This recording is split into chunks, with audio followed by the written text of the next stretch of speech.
This is the Five Starr Podcast.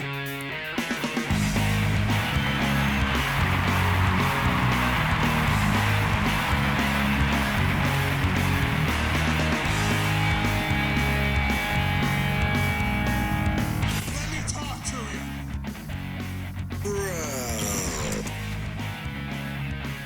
Hi. What do you guys want to talk about? This is such good shit.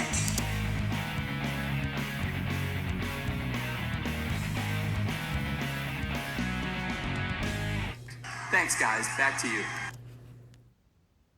The weather outside is frightful. It's frigid. It's miserable. My fingers are numb. It's, can't see the thermostat from here. The last I checked, it was 69 degrees in the house. It's what I usually keep it at. Right now, I'm not convinced it isn't negative 69. But, well, we're going to try to make this work. Get through this miserable cold experience. It finally turned winter here in Pittsburgh after all these months. And we'll try to talk about some wrestling in the meantime. Put some smiles on people's faces, you know? We'll see where that goes. I was not in a foul mood after having watched Retro Raw over the weekend, so that is reassuring news. You know, SmackDown wasn't too bad either. It's usually a toss-up between those two programs. Like, which one drives me up a wall faster? About 90% of the time, it's Raw. You know, at least with SmackDown, I have the luxury of being able to skip over the stuff I don't care about. With Raw, I'm basically obligated to live the experience through. I mean, if I skipped over all the bad parts of Raw, I think the reviews would only be like 5 minutes. And every single discussion would involve Owen Hart. But we're going to get to some of that in just a few minutes here. As always, you know, you can help me out in the YouTube algorithms by liking the show, leaving a comment, subscribe to the channel if you don't mind. Only takes a few seconds to do so. You can also find us on Rumble if you like alternate platforms. Trying to actually encourage more people to check us out over there instead of YouTube. But, you know, I also understand the reality of where we are in 2024 right now. YouTube just has too far of a reach for Rumble to even come anywhere close to touching it. We're making progress, though. We can always hope things change. I'd like to think things will change with some of this wrestling we're talking about, but as we know with a lot of stuff with the WWF throughout the 90s, ain't a whole lot of good to come out of it. Especially during this time frame we're talking about right now. 1995. A year that should be wiped from existence. Solely based on WWF's own history. Memory hole that biatch as quick as humanly possible. And by all accounts, this was a pretty good show, all things considered. This January 16th episode, I know I've been very inconsistent with actually acknowledging the dates for these programs, so maybe I should get in a better habit of doing so. And you know, well, a thought occurred to me as I was listening to the opening Raw clip this week. The whole over-dramatic script writing of Vince's canned commentary, trying to hype up that Bret Hart versus Jeff Jarrett match. Like, of course, you can't just treat it like a sporting event and, I don't know, do some kind of tale of the tape. Has to sound like he's doing a promo for the next Paramount Pictures spectacular with the dramatic music in the background. Someday I'll actually take the time to write out one of those Vince monologues. Then we can all suffer through it together and relive in the moment. Or I could just record it and Make everybody's lives miserable that way. I just need the motivation. So after Sean tried to compare Brett versus Jarrett to the two top football teams in the league, which I audibly laughed at, our opening match was the Heavenly Bodies versus the 1-2-3 Kid and Sparkplug Bob Holly, which I'm sure Cornette was happy with because, well, you consider his history in working with Bob Holly from the Smoky Mountain days. This was apparently not a tournament match, but these teams had already wrestled on the previous Superstars program. Of course, the Bodies did the job. So, I guess you would call this a return match, except for the fact that there was nothing on the line. With that said, it was a pretty fun little tag match while it lasted. Probably went like 5 minutes and some change. But they had a good formula here. The heels go to cut off Holly and Kid from the get-go, and they spent a while working over Holly for the heat, taking turns double-teaming him while Cornette was on the floor boasting. I did note the ridiculous spot right before Bob made the hot tag to the Kid. I've never seen this before, but it was so wacky. Okay, so the Bodies go to whip Holly off the ropes, and Holly comes back at them. He dives through the linked arms of Jimmy and Dr. Tom, thus breaking the chain link. This apparently caused Tom and Jimmy to then collide heads with each other and then both take bumps so that Bob could reach out to tag in Waldman. Upon further review of this spot, I can accurately determine that was very fake. I also did hear Vince use the word cahoots to describe the working relationship between Ted DiBiase and Jim Cornette. Now, if you are not accustomed to hearing Vince use the word cahoots, get ready, because you're about to hear that term over the next 5 years on WWF television, constantly. But during the comeback, Waldman fired back on Del Rey and Pritchard. They tried to go for a double suplex on the Kid, but Holly cut off Dr. Tom so the Kid could fisherman suplex Jimmy for the 3 count. Again, fun action. Crowd was into it. For the record, I have no idea why Tatanka, Bam Bam, and DiBiase were hanging out in the aisleway, other than so Vince had an excuse to use the term cahoots. That might have been the only reason, looking back. And then we followed that with a horribly acted skit in the back, where Brett and Will Shatner were hyping up the match with Jarrett for later on. One of those segments where you could tell they spoon-fed Shatner some zingers and told him, hey, go say these lines. It'll make you sound like a tough guy. He warned the roadie not to get involved in Brett's match. Otherwise, his new name will be Roadkill. Yeah, that... I'm sure that took hours to come up with. Wasn't there a jobber in WCW named Roadkill in the late 90s? Technically, I guess I would have been copyrighted then. So then we had one of the more infamously bad moments from WWF history. And I know that covers a lot of ground, so allow for me to elaborate. In one of the single best ribs on Jim Cornette in the history of wrestling, it is the in-ring debut of Mantar, which I had completely forgotten about until 5 seconds before the break spot when they plugged the graphic. Oh, I remember Mantar. I had no recollection of him ever debuting on this episode. And ironically, approximately 3 seconds before they sent him out there to manage him, neither was Cornette. And that is a story that has been recounted a dozen or so times over the years.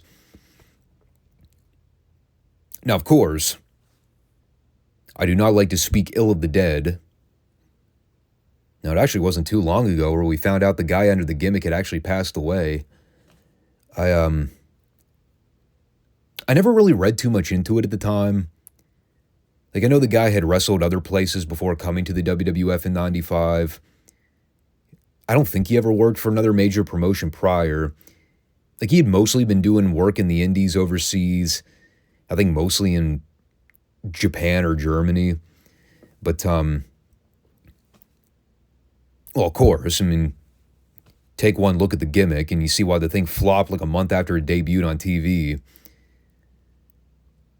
God, the expression on Jim's face told the whole story here. Like, even when they're walking down the aisleway, you get this massive 350-pound plus guy with war paint on, this hideous brown ring attire. Like, you would think he should be the center of attention in all this.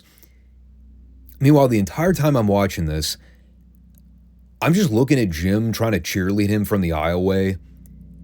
And, like, the face just read utter confusion. Like, what the fuck is this gimmick? How am I supposed to get it over?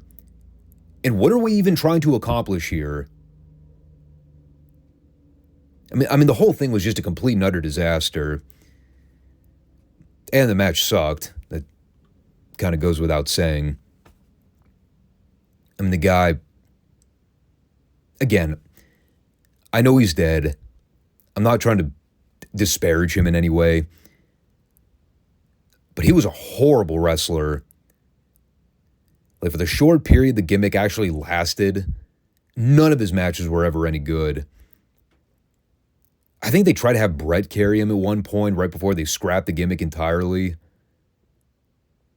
That might have been the end point, honestly. Like, the moment they just threw their hands up and realized, well, Brett can't get anything decent out of the fucking guy. Cut the cord. We're done here. Then I think he came back like a year later for a brief run. Wasn't he like Goldust's bodyguard or something? I just realized how much shit I forgot about over the next 3 or 4 years in this company. There's so much stuff that I've wiped from memory. I mean, the sad thing, too, with a gimmick like Mantar, people not only remember it for being an all-time horrible gimmick, but he's not even the one people talk about when they bring up the gimmick. It's Cornette people talk about first, asking how the hell he got roped into having to manage him for weeks. So fast forward another 5 minutes of Todd Pettingill ruining our lives with Royal Rumble card updates. We get to this Double J Bret Hart match. At the very least, God, I'm going to sound like such a mark here, but on this fucking show, like, the first thing I said when I saw them plug the graphic for this thing, well, at least I can pray for some good quality wrestling. I'm not a Jeff Jarrett fan.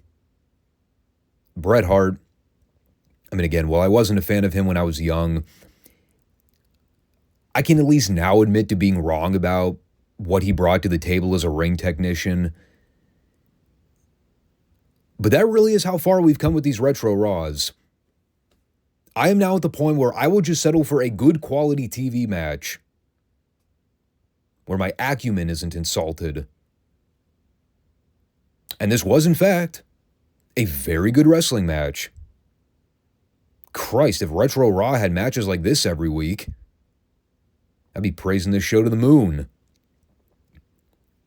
Instead, I'm having to sit through bad comedy skits like Howard Finkel and Harvey Whippleman stripping each other down to their undergarments. The fucking sheep herders licking people's faces. I mean, like, this is the kind of old school wrestling that would have fit right in with any territory back in the day. It's two pros that know what they're doing. Again, never was a Double J fan growing up. but I can at least credit his athletic ability, his mind for good ideas, and that we can surely debate. But these guys worked well together. It was very simple, very well laid out.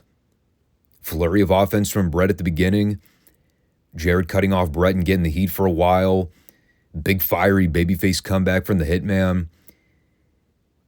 And, they got fancy with the roadie trying to help Jarrett out at various points. Like when Brett had Jarrett tangled in the ropes by his arms and Road Dogg helped to break Jarrett free. That was fine. William Shatner was out on the floor being useless. Probably better served in that role. And the finish was perfect. Jarrett trying to do a bridge roll through to Brett, but Brett counters it and stacks up Jarrett for the 3 count. The only thing that sucked here was them letting Shatner beat up the Road Dogg afterwards like he was a fucking Power Ranger. Throwing him around the ring, dodging top rope splash attempts, like not taking a single bump. And of course, it's William Shatner, so none of his shit looks any good to begin with. Just like last week with Lawler, made Road Dogg look 10 times weaker for having to sell for this phony baloney bullshit. So I hated that. I don't think the Shatner experiment runs much longer. This might have been the blow-off for it, honestly. Just a stupid publicity stunt on their end to appease Vince's fetish for celebrities. And I don't care how popular Shatner was. He had no business being in a professional wrestling ring making trained athletes look stupid. Vince should have known better.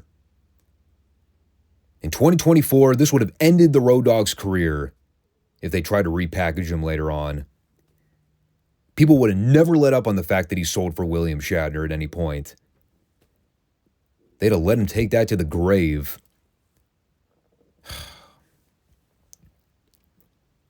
So aside from the Shitner stuff, very good match. Another solid segment on this episode of Raw, which was kind of odd.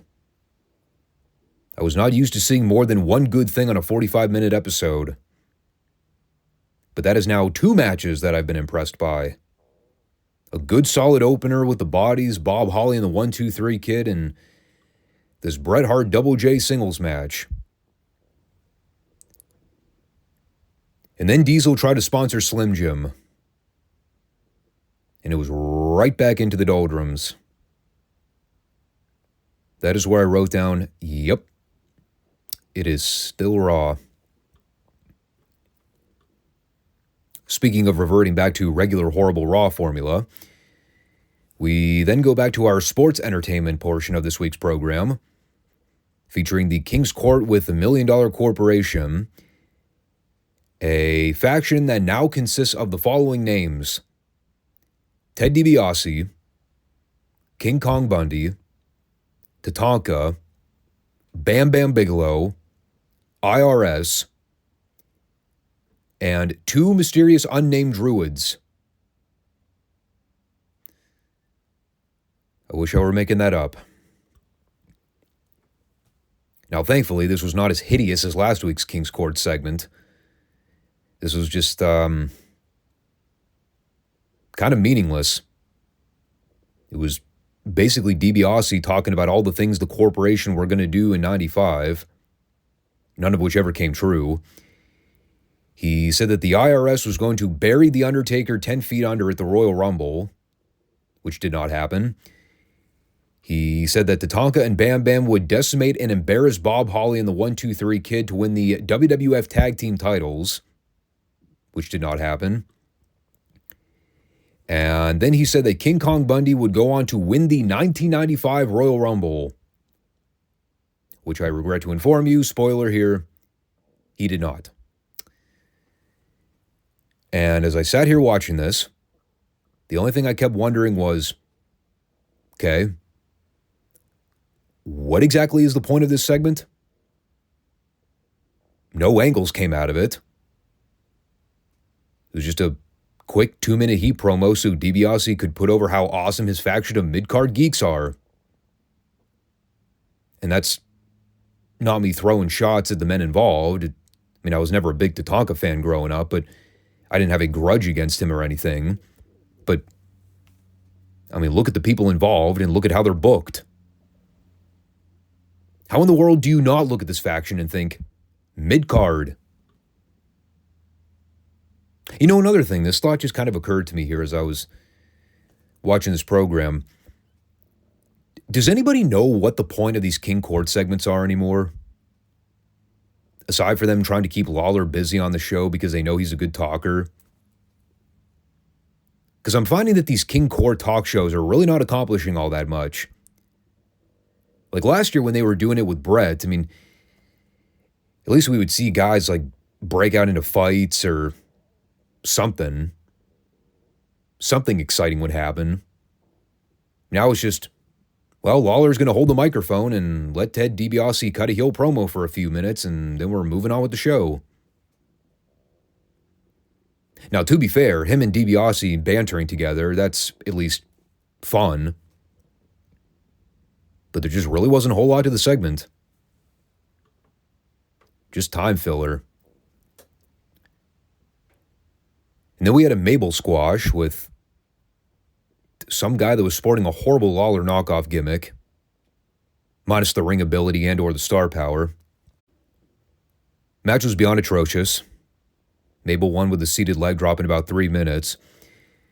The only thing of note here was Sean pronouncing the word agile as agile. I think that was supposed to be funny. And then after that, we had Mabel doing a ringside interview with Sean and Vince, plugging the idea that he was going to win the Royal Rumble on Sunday and then get the title shot at WrestleMania.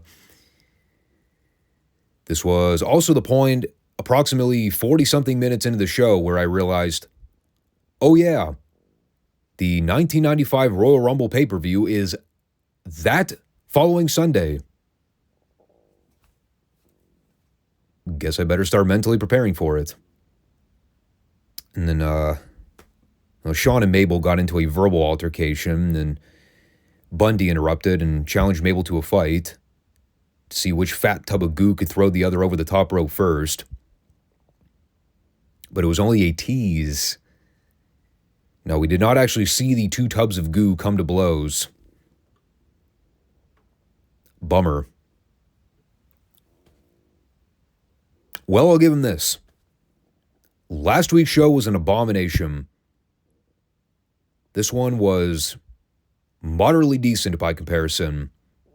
A relatively solid go-home show to the Royal Rumble pay-per-view, even though the actual pay-per-view hype has been absolutely abysmal. Can anybody right now offhand name the WWF title match for Sunday? I only know it because I remember the match.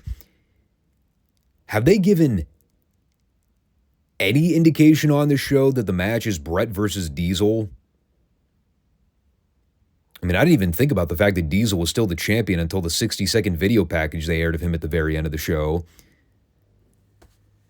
It's like, no wonder this company is in the shit pull it's in. Fucking Diesel is the World Wrestling Federation champion right now, and he's a blimp on the radar in this company. Well, in any case, fingers crossed for a good Rumble event this weekend. Now, we will not be doing a post-Monday Raw review because the Rumble is going to technically take that place for the review next week. Hopefully that show is not as bad as I remember it being. But, no, it is 1995 after all.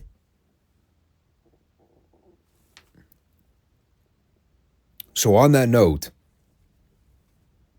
why don't we go ahead and layeth the smacketh downeth on some of these candy-ass segments they booked for this week. And I'll tell you, man, right out of the gate, I was a little nervous there for a second. When they began the show with hitting Grayson Fodder's music, and they began teasing a match with him and Cameron Grimes, I was like, hold on a second here. The hell am I watching right now? This is WWE SmackDown, damn it. We don't start a wrestling show with a match. That's unheard of. That's breaking all kinds of rules. I mean, I know it's a new regime and all, but come on. You can't stir the pot that much. Well, they steered course. It was only a tease. Yeah, I could spare myself the Grayson Fodder fast-forward portion of this week's program. Because right after they aired that VTR to show what happened in last week's main event, the whole fatal four-way announcement from Nick Aldis, where they then had to reinforce the stipulation in one of those exclusive pre-tapes, because the live audience never even heard the announcement to begin with.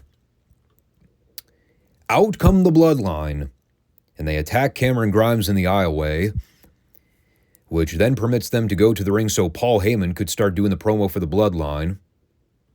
And that is when I breathed a sigh of relief. And I said, now we're talking. That's the SmackDown I know. Out of here with this bullshit wrestling stuff. That shit ain't drawing a dime, brother. It's all about that promo. And so Paul's in there doing his wise man shtick, talking about how Nick Aldis is the bad guy in all this, because he's trying to sabotage Roman's title run by stacking the deck against him. Of course, the entire time he's talking, Aldis is slowly edging his way toward the ring so he could snag the microphone from Heyman. And let me say this, because, you know, this really goes to show the stark difference between Nick Aldis as a general manager versus Adam Pearce. Aldis has the GM authority role down-packed. He's perfect. He's not a pushover. He's not a wishy-washy talent pleaser. He's a fucking boss. You know, he's someone that's going to put his foot down and keep everybody in line when they try to step out and push him around. And it's something that Adam Pearce never really felt like as a manager on this show. He was always presented in this weak, feeble authority role with no balls. Like, talent was always getting in his face. Never had any sense of control on what happened on the show. Shit was always going awry under his watch. This is better. Like, you can even see it in his delivery. Nick Aldis has that Bill Watts-like presence to him where you don't want to fuck around with this guy because you know he's going to punish you for it. And that's the kind of authority figure that I respect. Not the Adam Pearce type authority figure where you just want to reach out and feel around for if he's actually got a set of acorns hanging between his legs. So this was all well done. You know, Aldis tells the Bloodline that they're not going to ruin any more scheduled matches because they are wrestling in tonight's main event. It's AJ Styles, LA Knight, and Randy Orton versus all members of the Bloodline, including Roman Reigns, which Paulie then informs Aldis that Roman's not in Lincoln, Nebraska that night, so he unfortunately cannot wrestle. Now here, I really think they missed a golden opportunity for Aldis to stick it to the Bloodline. And I'll tell you why. If he would have said, oh, you know, that's unfortunate Roman couldn't bear the horrible weather this week, but he's wrestling on my show. He's signed to my brand. So you got two choices. Either Roman buys himself a plane ticket and hauls ass over here before 10 o'clock Eastern time, or he no-shows the main event and forfeits the belt. Now, in that instance, that would have at least given a show-long storyline that people could kind of get interested in. Will Roman no-show and lose his title or not? Instead, he told the heels that they can either find themselves a third partner or they can go ahead and wrestle a handicap match. And that was kind of lame by comparison. But here's what I like about them involving Nick Aldis in all this. If the rumor is true that Roman Reigns and The Rock can't feasibly happen at the Elimination Chamber in Australia. You know, they're doing enough right now to drive a wedge between Aldis and the Bloodline. As far as I know, Aldis isn't retired. I don't really recall offhand the last time I saw Nick Aldis wrestle a match. And probably going back to his NWA run right before he left. But the idea of Roman Reigns versus Nick Aldis on paper doesn't sound like a bad one. And if they keep building it like they're doing right now, you could argue there'd be a real drawing card to see Aldis get a little physical with Reigns. Especially if they keep the hands-off approach and keep them at each other's throats without them physically touching. It wouldn't be a Steve Austin versus Vince McMahon level of drawing power, but there's at least a marketable story in Aldis versus Reigns, kind of using it as a buffer plan between now and WrestleMania. I'm just throwing it out there as a backup plan in case their original plans fall through. And again, that's not to say that Rock versus Roman was ever considered for the Elimination Chamber. I think a lot of that was pure conjecture from a lot of fans. So, we'll see. But I wouldn't immediately dismiss the idea of Roman versus Nick. It's not too far-fetched.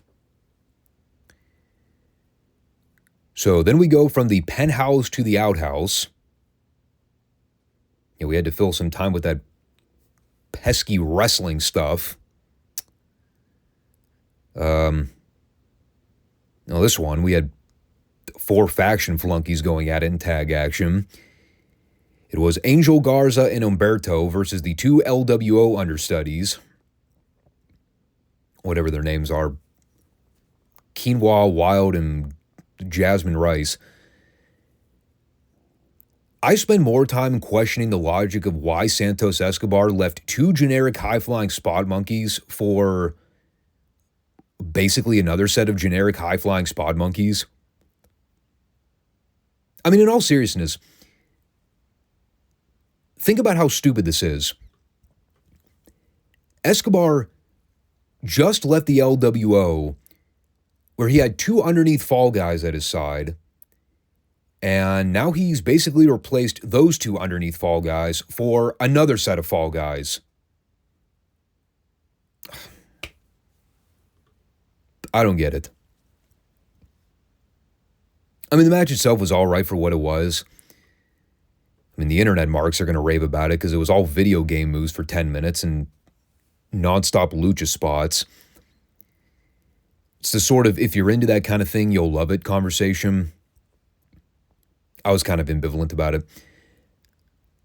I will say, though, Angel and Humberto have a decent bit of size to them to where I can at least take them a little more seriously than Wild and the other LWO guy whose name I can never remember. I don't remember the last thing they were involved with on WWE television. They just kind of seem to pop up from out of nowhere again.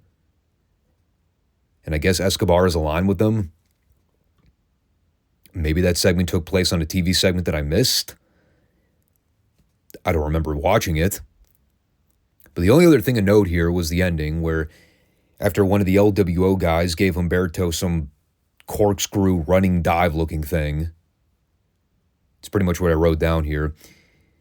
From literally out of nowhere, they cue the great Carlitos music, and he attacks Escobar at the announce booth and runs him off through the crowd. It was at this point where I realized either I never took into account how fucking tall Carlito was in his heyday, or everybody else on the show gradually shrinks as the weeks go by. It is such a mindfuckery. But Angel cheated using the ropes. So hey, at least they're putting the guys over in matches. It's more than I can say with what they ever did for the LWO lackeys. Oh, and staying on the subject of the LWO here, Paul Heyman teasing Carlito with an apple to coax him into teaming with the Bloodline later on. Good shit. Made even better by Carlito denying the offer at first, but then still taking the apple anyway. Now see, that's good comedy in wrestling. It doesn't overstay its welcome. You get the punchline, you move on. Now that's cool. Also cool, the way they're going about building this Logan Paul-Kevin Owens match for the Rumble. Straight out of the Memphis Mid-South NWA playbook. You've got a heel champion that's threatened by a credible babyface challenger. The babyface has been sporting the cast on his arm to cover up an injury. And since the heel felt the brunt of the cast on TV, he is now looking for excuses to weasel out of the title match. It's the Tully Blanchard Dusty Rhodes 1986 storyline. The heel calling out the babyface for cheating by using his cast as a weapon to win all of his matches and gain the upper hand. So Logan tells KO that he either removes the cast for the Rumble and wrestles a fair fight, or he forfeits the match and Logan retains on a technicality. Fantastic. So, prick cowardly heel doing prick cowardly heel things, trying to back down from challenges. He's also the only bad guy I know that can believably call Owens a cheater, pumpkin eater. Now, most people, you would want to punt him in the groin after hearing them say that, because it would sound phony. With Logan Paul, not only do you already want to punt him in the groin to begin with because he's such an insufferable prick, but you can actually buy that would be a thing he would say aloud. Good stuff. So at this point in the show, things were running fairly smoothly, I would say. I had not hit the fast forward function on anything yet, even though I was tempted by a few of those Grayson fodder segments. Then we get to Bayley versus Bianca.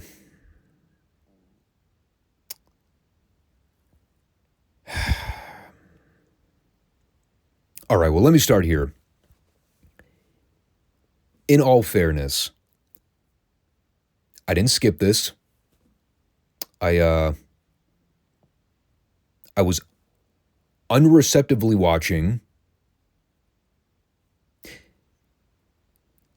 I guess when it comes down to it, am I the only one that's just kind of bored watching the same girls on this fucking show every week? I mean, at this point, every single girls match on SmackDown is some spin the wheel combination of Damage Control versus Bianca, or I mean, now that I'm thinking about it, is there another babyface on this show right now? Charlotte crippled herself like 3 weeks ago, so she's out. Asuka's a heel now, so she doesn't count. We may be at the point now where all the girls' matches are just Bianca versus fill-in-the-blank Damage Control flunky. You know, the other problem, too, is that it's so predictable where it's all going. I mean, they've been teasing the Bayley split for so long now. When it finally does happen, it's not going to have any sense of surprise. More than likely, we're going to be asking, God, it took you this long to finally break away from the group? It was like them revealing Adam Cole as the devil on AEW. When you finally saw the reveal, it was like, duh. Didn't everybody call that the moment he and MJF started befriending each other the previous year? I mean, with Bayley and Damage Control, it's at the point now where we're just kind of sitting here tapping our toes, waiting for the inevitable to happen. I mean, Io versus Bayley is the obvious endgame. And again, predictable isn't a bad thing necessarily, but by that same token, there's got to be plenty of interesting things going on in the story to distract from the predictability of it. Like maybe throw a couple curveballs in there to steer people off course and keep them guessing. But everything with this storyline, it's so plain as the driven snow. Like for months, it's Io does something to fuck over Bayley accidentally. Air quotes around that. They tease dissension. And then they're fine the week later. I mean, do that for a couple weeks, okay. And maybe you can keep people interested, but do that for 9 months. Kind of starts to run its course after a while. I'm just kind of bored with all this. Like, Io's a good wrestler, but she's not a very captivating personality. The other girls in the group are just void filler most of the time. It also doesn't help that they're about as intimidating as newborn pups. I mean, you don't take any of them seriously as villains because they're like 4'10" and 90 pounds apiece. And the finish of this sucked too. Bayley feigns a knee injury while Bianca's out on the floor. And she's like trying to distract the referee so that the rest of the group can beat up Bianca behind his back. No, instead, they all just stand there with their hands in their pockets. So then Bayley just throws Bianca back into the ring. Bianca then makes her own comeback, spears Bayley, and then hits her with a KOD for the 3. Meanwhile, the rest of Damage Control have the whoopsie I farted look on their face. Lame. Oh, and did I mention predictable? So we'll see. I don't know how much mileage this has left, but if they're going to keep prolonging this, wow. It's going to be really hard to stretch this out for another 3 months, especially if the end game is WrestleMania. But I don't know. Maybe they could keep Io occupied with another babyface in the meantime. Not named Bianca. Because we've about run that milk dry by this point.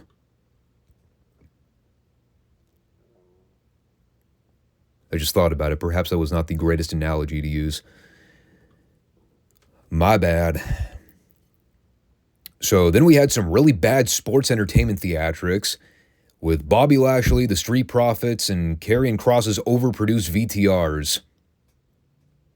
And this is where I finally hit the fast forward button.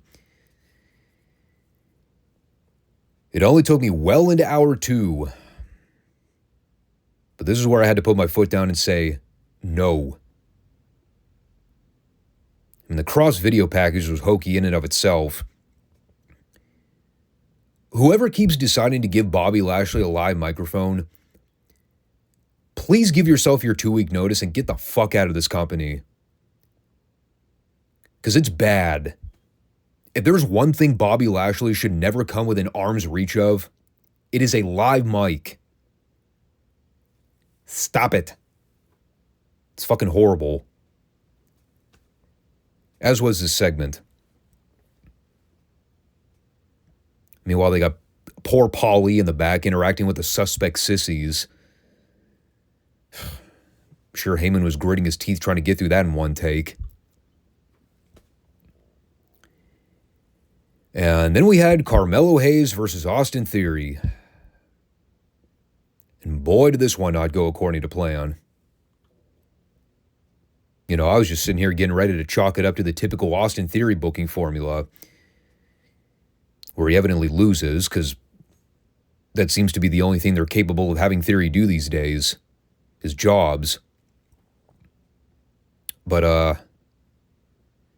well, that didn't happen here, because they had to call the match off before we even got the finish. And I could have sworn we saw something like this happen not all that long ago. Didn't they have to call off a match on Raw or something because somebody got their bell rung during one of those dumbass high-risk spots? I don't even remember. I mean, we just saw LA Knight get busted open hard way last week. Here we are 7 days later with something else going wrong. Well, what happened here was they're having the match. It's just kind of a match, if I'm being honest. Theory looks like $1 million, but You know the guy's always going to lose. So all you're doing is waiting for the finish to happen. You know, Hayes is the guy they just called up from NXT recently, so you figured he was probably going over. But they do the spot where Theory goes for that flipping DDT thing off the ropes. I don't even know what he calls it, but every time I've ever seen him do it, I wince. Because I knew at some point he was either going to get the rotation wrong or he was going to come right down on top of his head or neck. Lo and behold, wouldn't you know what happened? He goes for the spot on Hayes. They don't get their timing right. Theory tries to flip and rotate Hayes over, but he ends up slipping on the top rope and then comes down and lands right on top of his neck. You know, and the ref waved the match off almost immediately, which is clearly the right call. I don't know the extent of how bad Theory was hurt on the spot, but I mean, you could tell he was visibly shaken up or rattled. And it's like,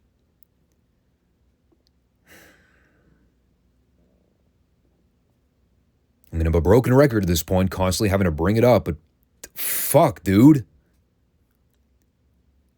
How long are we going to keep running the gauntlet with these unnecessary high-risk spots? I get Theory's done the move 1,000 times before flawlessly, but you know what? One botch. That's all it takes. And that's the kind of move that really pushes the limits of gravity, because there is no margin for error in a move like that. If you don't get the rotation right, you land exactly how Theory did here. And neck injuries aren't anything to fuck with, dude. My God, how many guys' careers were abruptly ended because of neck injuries? I mean, we've been sitting here talking about Tyson Kidd on those retro NXT shows. His career came to a screeching halt because of neck issues. And Theory's a young guy. And that's what pisses me off above anything else. This is a guy that's been proven to work smart and not do reckless shit for the sake of doing reckless shit. Theory is not the kind of guy that needs to do all the indie-minded garbage to get himself over. He's a fucking personality. He carries himself like a pompous heel. He talks like one. I wish he'd work more like one. Oh, actually, no, I wrote this down after the show. The health update said that they both suffered face contusions and that they'll be okay. No. They're lucky. That is all I can say about it. And you know, for Theory's sake, I hope he never does that fucking move ever again. Because it's dumb. I don't care how many oohs and ahs it gets from the crowd. Hey, newsflash, you dumb fuck. You're a heel. You don't need to do the flashy shit to please the crowd. Work like a dirtbag. Cheat. Gouge eyes. Use tights. Pull hair. Toy with the crowd. Don't do shit that's going to pop the fans. I don't care how athletic you are. How is it that nobody's told these guys how to work like baby faces and heels? I mean, I expect this kind of crap with AEW because nobody has any sense of leadership skills over in that waist dump. WWE has professional agents. They hire people for these roles. They should be going up to Theory now and saying, don't do the high-risk stuff. Work like a heel. Act like a heel. Carry yourself like one. You'll get more mileage out of your career. And you won't be confined to a wheelchair by the time you're fucking 40. I'm telling you, man, if nobody tells Theory to lay off the high-risk stuff going forward, every single one of those agents need to be fired. Put me in charge. I'll slap some sense into that numbnut. Yeah, he'll probably kick my ass, but at least I'll learn a valuable lesson from it. And in all seriousness, I hope Theory does learn a lesson from this. He seems like he's got his head screwed on straight. He's a smart kid. You know, he's willing to listen to people. He can put two and two together. Sometimes you need that wake-up call, and you just need to figure out when enough is enough.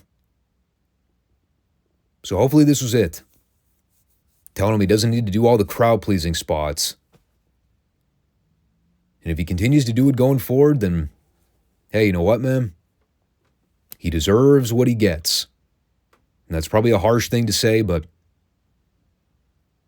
it's a reality check. So sick of this fucking shit, man. I've been saying it for 3 goddamn years on this channel. Nobody listens to me. I don't have an audience. Nobody watches my podcasts. So my opinion is invalid, but I'm going to keep saying it for as long as I continue to do this. Somebody's going to cripple themselves doing one of these stupid, risky, high-risk moves. And it's either going to end in immediate paralysis or death. We've come close a few times. Now it's a matter of which company it happens in first. At one point, I'd have easily bet the farm on AEW. But man, even with some of the shit I see these guys doing in WWE, maybe I shouldn't be too quick to judge. It's professional wrestling, not synchronized parkour. You want to do indie spots, go work for GCW or PWG. Yeah, that audience loves watching people destroy their bodies for little or no money. So that's all I'm going to rant about with that. Let's talk about the main event. Paulie, try as he might, he was unable to recruit a third partner for Jimmy and Solo. But he's not worried. Solo's not worried. So by that logic, neither is Jimmy. And in fact, as we found out, now the Bloodline resolved the problem real quick. Down a man? Can't fight the battle at a 3-on-2 disadvantage? I'll just take out a member of the babyfaces and even the score. So the heels patiently wait for Randy to come out first. They immediately blindside him. Solo gives him the spike. Pretty much solved the problem. Clever thinking, bad guys. It's the kind of thing you like to see. And then to make matters even more hilarious, were AJ and LA Knight pissed off that Orton was taken out of the match? Did they immediately run out from the back to try to beat up the heels for the sneak attack? Nope. They just did their regular entrances as normal. They were placating to the crowd, rallying up the enthusiasm. I mean, they all but said, fuck that Randy Orton guy. We don't need him.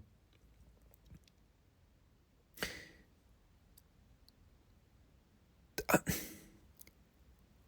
trying to rationalize exactly what the story of this match was supposed to be. It is a situation where the villains were put at the 3-on-2 disadvantage. So in an effort to make it a fair fight, the villains, dispatched of one of the protagonists, proceeded to then do a regular tag match with the two protagonists, wherein the villains were actively kicking their ass for the majority of it. And then right at the point the heroes started teasing dissension, because of course this is pro wrestling, I mean, tag partners can never get along, right? At the point the villains were about to outperform and outsmart the two heroes, that is when the third hero came out, yet again, to then put the villains back at the disadvantage. At which point, Orton entered the ring, cleared house, and he pinned Jimmy with an RKO in about 90 seconds. And then to make matters even more absurd, After the bad guys were unfairly defeated at the handicap disadvantage, the heroes, who again, mind you, have already won the match, proceeded to then beat up the villains again,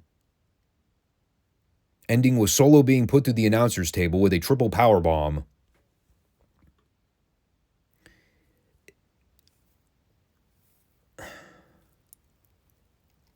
Huh. Okay. So, who the fuck was I supposed to cheer for again? By that token, didn't this just wind up making AJ Styles and LA Knight look retarded? The fact that they still couldn't take out Jimmy and Solo in a regular tag match and had to rely on their third partner to bail them out? All because they randomly started yelling at each other and ended up getting jumped as a result for not paying attention? Yeah, I'm failing to see how I'm supposed to like these guys. I mean, in all fairness, there's really not much to say beyond that. The match was kind of whatever. People like the woo punch and chop exchange to Solo. But you can see this coming a mile away.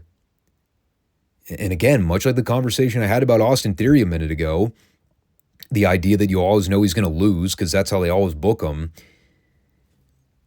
Did anybody actually expect Solo and Jimmy not to lose this match?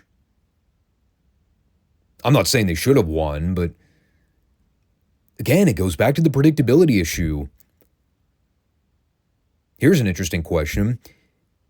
Can anybody actually recall the last time Jimmy Uso won a match? It sucks that this is what factions are now in wrestling. But it's the same thing in AEW where you have one guy at the helm surrounded by a bunch of incompetent goofballs that can never win matches to save their lives. Even with the Bloodline, arguably the best faction in wrestling in like the last decade. But you know Roman's the head of the table. What are Solo and Jimmy? They're the idiot stooges that can't do anything right. They're bumbling morons. And you know they're always going to lose. What happened to the Horseman dynamic? What happened to great top factions with stars where, you know, everyone had a purpose and everyone was presented on either equal or almost equal levels? Nowadays, it's just an excuse to prevent the top guy from doing jobs. It's kind of old. But yeah, that's your fatal four-way build for the Rumble, I guess. You get three baby faces who can't get on the same page, plus the heel champion who will evidently find a way to retain by hook or by crook. And all it's going to do is make the rest of the baby faces look stupid by default. But hey, at least there was shit to talk about this week. Not all of it good.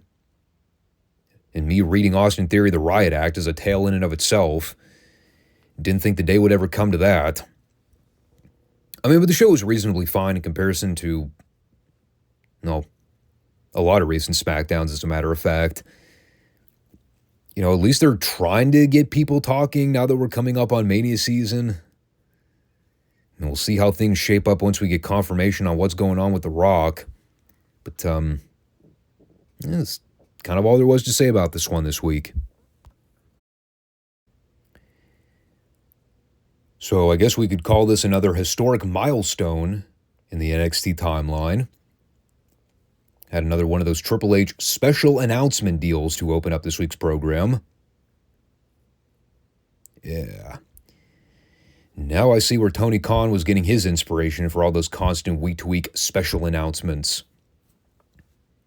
In his Adderall-infected brain where he's trying to pop ratings every single week.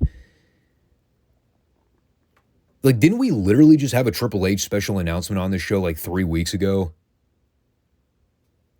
Or did I dream that happened? Thought I was watching the wrong show for a minute. Like I'd gone back in time. But no, in fact, it was a new Triple H announcement. And arguably, this one was kind of bigger than the previous one because I think a lot of smarter fans remember all the memes and jokes going around at the time. Wasn't that like a huge internet thing back in 2014 when they were getting ready to launch the WWE Network? And they kept doing all those shameless $9.99 infomercial plugs in the middle of the fucking TV shows. Just like, it was totally ridiculous to the point where it just became a laughingstock. And everybody was making fun of it. I think the same thing was happening with the network. And man, this really brings back some memories. It also goes to show just how dated a lot of this old network stuff is. I mean, now we're not even really calling it the network anymore. Now it's everything streaming on Peacock. But I remember when the network was a huge deal at this point. I mean, the $9.99 jokes were funny because, in essence, it was kind of a steal if you consider the fact that they were basically taking all their library content and putting it on one streaming service for people to watch. And they were charging pennies on the dollar for a monthly subscription to watch all that content. And you would get all the pay-per-views and the weekly TV shows as well. And all the other exclusive content to go with it. And it was a fucking steal is what it was. Not to mention they were putting the weekly NXT shows on the network. And this was right around the point where the brand was catching fire with a lot of people. And keep in mind, I mean, they haven't even announced the takeover specials yet. Yeah, that'll probably be another special Hunter announcement in the coming week or two. I always forget, when is the first takeover special? I know it's coming up soon. What was it called? NXT Arrival or something? That was the Bo Dallas, Adrian Neville ladder match, I think. I always forget when that was. I think it was like mid to late February. So, yeah, maybe that announcement is forthcoming in a couple weeks. But yeah, their WWE Network Buy Now commercial spot. No mention of the $9.99 price tag, ironically enough. I think they beat that dead horse into the ground. So from there, we go to our opening TV match for the week. In an angle they shot like 4 weeks ago, we are finally getting the grudge match between Adrian Neville and Tyler Breeze. Now, this is going back a ways, so I will refresh your memory here. There was a lumberjack match with Bo Dallas and Neville for the NXT title. And during the finish of that match, Breeze had pulled Bo to safety when Neville was going up for his red arrow, cost him the belt. And, there was also the spot earlier where Neville had slapped Breeze on the floor when the rest of the lumberjacks stood around like dolts. Because, they had to let the stars do their angle. So here we are, a month later, after everything has cooled down considerably, and they really haven't mentioned much of the beef between Neville and Breeze. I'd completely forgotten about the lumberjack thing. I do vaguely recall that really bad pre-tape they shot with these guys last week that involved acting. Yeah, where Breeze had mentioned the word "uggo" about 17 goddamn times, and I was ready to punch a hole through the fucking wall. Well, the announcers mentioned the word here on commentary, and I wanted to punch all three of them equally like I did that wall. They also made a comment about Breeze's private jet called the Breezin' On By.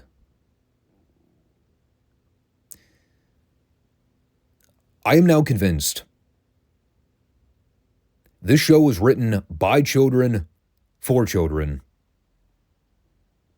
Any grown man watching this show in hindsight should be ashamed. Myself included. Now, trying to ignore the bad commentary, which is par for the course a lot of the time. It's why I hardly ever mention it. Match was fine. There was a little too much running for my liking in the early goings. Too many spots where they were just hitting the ropes nonstop and running past each other with practically no end goal in mind. was a little goofy. Breeze at one point stopped getting the heat on Neville so he could take a selfie in the corner. Because he's a goddamn idiot. But, yeah, they both did some good stuff back and forth. It did get a little excessive with all the near falls at the end, but, considering where these guys were in the pecking order at this point, you can make a case for it. Breeze tried to cut off Neville going for the Red Arrow, and as he went to give him a Hurricane Rana, Neville held onto the ropes so Breeze could crash and burn, and then Neville hit the Red Arrow corkscrew for the 3 count. I think a lot of this was mainly just a way for them to briefly detour from all the Bo Dallas stuff and give Neville a recovery victory. Breeze was a guy they were starting to elevate up the card at this point, but he hadn't quite reached main event level status yet. So, him doing the job wasn't really going to hurt him here. It was solid. Again, man, Neville is such a frustrating talent for me to go back and watch in hindsight. Now that I've seen the AEW run and I've come to learn what he's like unfiltered, he's like the rest of them. He's got that indie mindset to everything where if you don't give him direct supervision, he's going to wrestle that Lucha Bros Beta Buck style where nothing makes sense and it's just video game shit spammed over and over again. Like when he was under WWE's umbrella, he was good. He had a great body, great athlete. You could take him seriously as a upper mid-card main event level guy. Even if he wasn't the biggest guy in the world from a height standpoint, like the bulkiness of the body, it made up for it. Broader shoulders, big arms, thicker legs. That helps. Was he on the gas? Maybe. Hard to say. He didn't wrestle or work like he was on anything, because the guy always had amazing cardio. But it's that unfortunate compare and contrast thing between the WWE run and the AEW run. And I remember back when AEW was first starting, I was actually kind of psyched to see what they could do with Pac as a top heel. Because, again, I remember all the WWE stuff, and I even remember saying at the time, well, they kind of dropped the ball with him. They could have given him a bigger run in WWE, but, instead they had him beat Kenny Omega, and that was pretty much the end of it. They never did anything with him. He was just a regular guy afterwards. It's Tony Khan's booking for you. So then we had Juice Robinson, the artist formerly known as CJ Parker, versus Jason Jordan, who I think most of us know pretty well. The renowned bastard son of Kurt Angle, which was totally real and not a work. And kidding aside, God, what a fucking athlete Jordan was, man. It's a shame what happened to him, too. I keep mentioning Tyson Kidd here, but it's another kind of conversation in that realm. Plagued by injuries, kind of forced him into early retirement. And what was it with Jordan? It was concussion problems, right? Like the doctors wouldn't clear him, and they basically told him your in-ring career is done. And I know he's still working with the company now. I think he's like an agent or something. It sucks, though, because Jordan had so much potential that never saw through. Like, yeah, there was the American Alpha stuff with Chad Gable later on, and that was great. Even as a singles guy, though, he really did stand out on his own. People often look back and think, he was just Gable's understudy in that tag team, because that was how good Gable was. Jordan kind of got lost in the shuffle most of the time. He looked like $1 million, though. He had personality, good babyface energy, great-looking young kid, super charismatic. So, of course, this was a segment designed to try to revive the dead-in-the-water CJ Parker gimmick, which was a huge mistake. But what are you going to do? I would have rather seen more Jason Jordan than Mojo fucking Rawley. Now, this is a guy that brought the wrong kind of energy to the room. That kind of go-away hype. Or you just want the guy to fuck off and go back to playing football. Now, thankfully, he was merely fed to Bo Dallas this week. Should have been a lot quicker, but at least they made the right decision here. They had Mojo do a 3-point stance tackle at one point. Lots of various running charges at Bo. All until the slip on a banana peel finish where he tried to charge in the corner and then Bo just pinned him using the tights.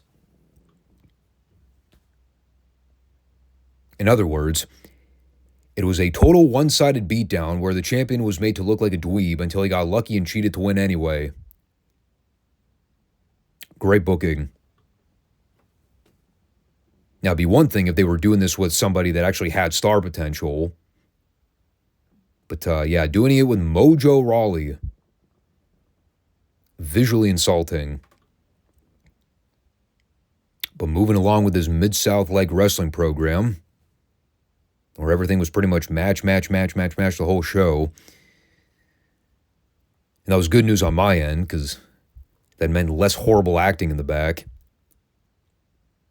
Well, that brought us to the return match here with Kofi Kingston and Alexander Rusev.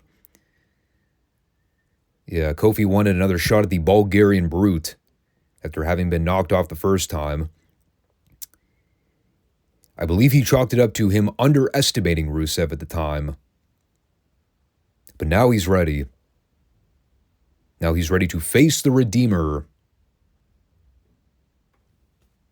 Or I guess that would be gimmick infringement. At this point, I don't think Rusev was mad at God. Nor was he talking about his hot, flexible wife. Because he and Lana weren't married yet. And for the most part, this went pretty much the same way the first match did. Minus the finish. And they gave Kofi a little more offense here than normal, but Rusev generally dominated the majority of it.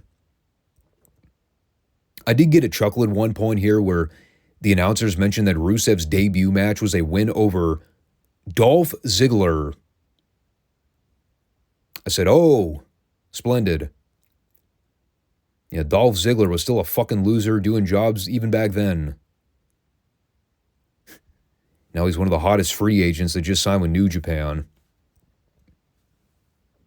People are so fucking stupid. Now, I will say, the match did start to drag around the midway point. People started chanting random shit in the crowd during the heat to try to amuse themselves. We had a wave going at one point. People were chanting Goldberg. They're just totally trying to hijack the segment. Like the announcers are trying to justify it by going, yeah, crowds are really trying to rally behind Kofi here. No, I'm pretty sure they were just bored out of their minds. As was I. I mean, it was clear as day by the last few minutes here, especially. Rusev was not ready to be working long matches. I mean, he was a great monster heel, but 13-minute Rusev TV main events. Not exactly lighting the world on fire. Certainly not in 2014, it wasn't. And instead of trying to keep things short and simple, they had Rusev out there killing Kofi for an hour. Gave Kofi like 45 seconds of babyface flurry. And then at the very end, Lana tried to distract Kofi in the corner. But this time Kofi had it scouted. So when Rusev went to charge Kofi, he moved. And then he hit Trouble in Paradise and pinned him. I had totally forgotten that Rusev did a clean job here. I guess you could call that before the official main roster call-up. Doing business the old-fashioned way, brother. Because it's ever so important that we give Kofi Kingston the win. Yeah, he needed the rub. So the takeaway here, not a bad match, just very boring and long. And Definitely a good indicator that Rusev matches were best left on the short side. Now, he was certainly improved later on, no doubt, but yeah, even at this point, he was just a little too green to be going that long. I mean, even with a guy like Kofi Kingston, who was a good worker by his own right. But that was that. And this might have actually been Rusev's last full-time NXT match before the call-up. He debuted at the Royal Rumble that year, I think, right? And maybe he came back to work a handful of matches in NXT after that, but at least on a full-time basis, I think they were about ready to move him up to Raw and SmackDown by this point. With Lana obviously joining in the fray, because it would not be a complete package without the fake Russian ambassador. All in all, it was a pretty formulaic show, though. Steady 45 minutes of match, repeat. And I didn't hate it. I liked the opener with Neville and Breeze, minus a few nitpicks about the running spots. The Juice Robinson squash didn't do much for me, but at least it was short. Bo Dallas selling for Mojo Rawley for 5 minutes was frustrating, but again, short. And the main event, while not very exciting in terms of the ring action, it was still fine. Babyface got a little bit of revenge in the end, so that's always good. And there were no girls' matches this week, so that would help move things along very swimmingly. And if that makes me a misogynist for saying so, then y'all can lick my dirty butthole. Now, trust me, after last week's Summer Rae fiasco, I'm good on women's matches in NXT for a while. And I'm pretty much good on all the girl stuff in NXT until, when does Asuka show up? Is it like 2015 or 2016? Somewhere in there. I think there's that Bayley-Sasha Banks Iron Man match coming up too in the next year. And I do remember speaking very highly of that match. I think it was the only Sasha match that I ever put over.